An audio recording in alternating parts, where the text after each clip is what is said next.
Hello and welcome back to the Dusty Codex. In the middle of the 13th century, a shadow fell across the known world. It moved west, consuming everything in its path.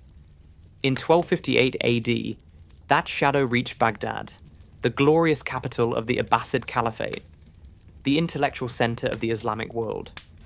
The leader of this force was Hulagu Khan, grandson of Genghis. His army annihilated the city. They killed the caliph, slaughtered hundreds of thousands of citizens, and threw so many books into the Tigris River that the water reportedly ran black with ink. After Baghdad, Syria fell. Aleppo was destroyed. Damascus surrendered. The Mongol juggernaut seemed unstoppable. They were seen not just as an army, but as a divine punishment, a world-ending force of nature. The next target was obvious: Egypt, the seat of the Mamluk Sultanate. Hulagu sent a chilling letter to Cairo, demanding immediate submission.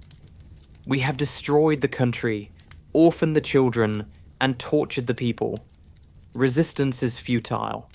Egypt trembled, but its ruler was no ordinary king. Sultan Qutuz was a Mamluk, a man originally bought as a slave boy from the Eurasian steppes, trained from childhood in the arts of war, who had risen to supreme power. He knew the Mongols. He was arguably one of them. Qutuz's response to Hulagu's demand for surrender was brutal and clear. He had the Mongol envoys executed and their heads nailed to the gates of Cairo. There was no going back. It was war. Who were these Mamluks who dared to defy the masters of the world? They were a unique military caste. Purchased as young boys, mostly Kipchak Turks from the steppes, they were converted to Islam and subjected to rigorous, brutal military training. Their bond with each other was stronger than blood. Among them was a rising star, Baibars, a giant of a man, blonde-haired, blue-eyed, and utterly ruthless. He was a brilliant tactician who harbored a deep, personal hatred for the Mongols. Qutuz made a radical decision. Instead of waiting in Cairo for a siege they would likely lose, he decided to march out and meet the Mongols in open battle in Palestine. It was a massive gamble. Then, history intervened. News arrived from the east. The great Khan Munka had died in China. A succession crisis began.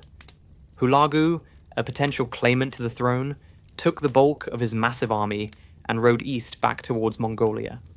He left behind a smaller occupation force in Syria, perhaps 10,000 to 20,000 men, under the command of his most trusted general, Kitbuka Noyan.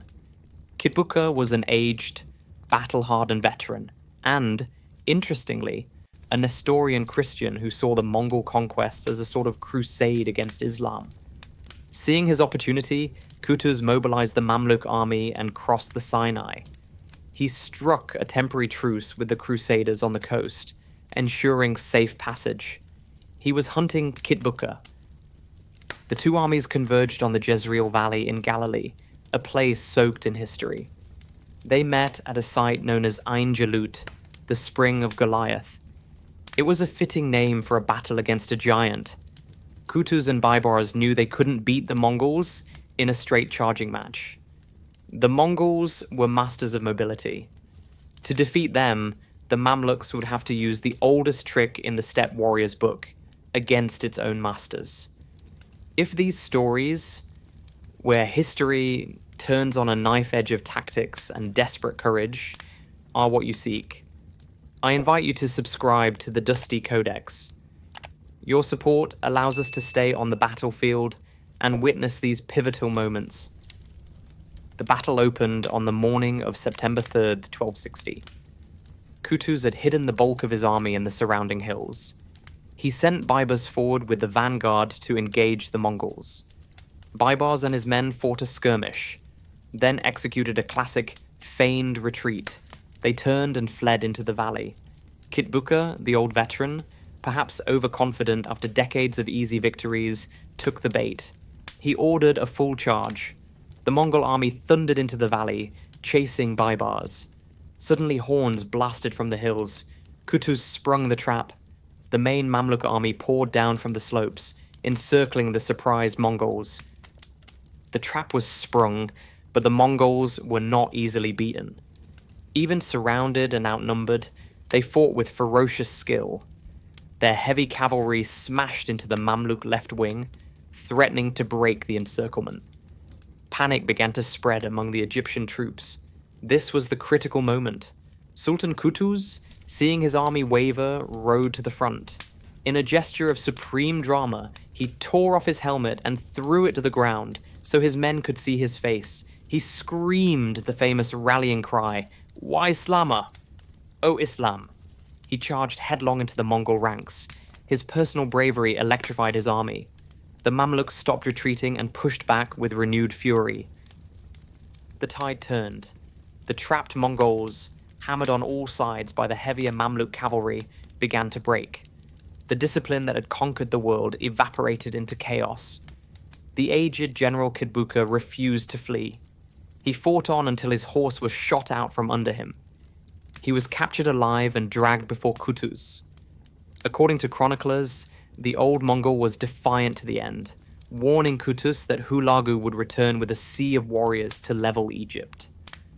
Qutuz ordered him beheaded. The Mongol army was annihilated. It was the first time a major Mongol force had been decisively defeated in open battle since Genghis Khan had begun his conquests. The psychological impact was immense. The spell was broken.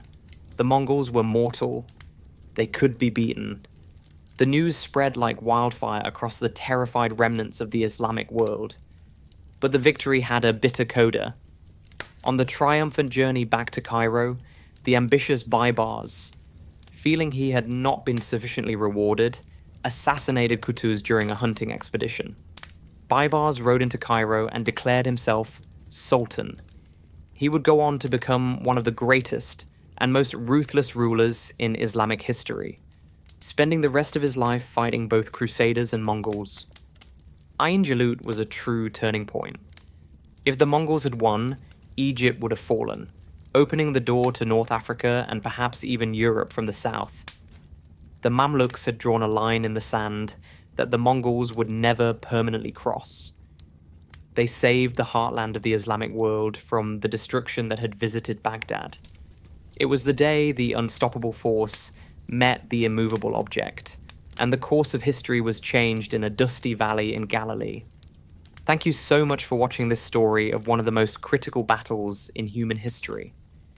It's a reminder that even the most terrifying juggernauts can be stopped by courage and cunning.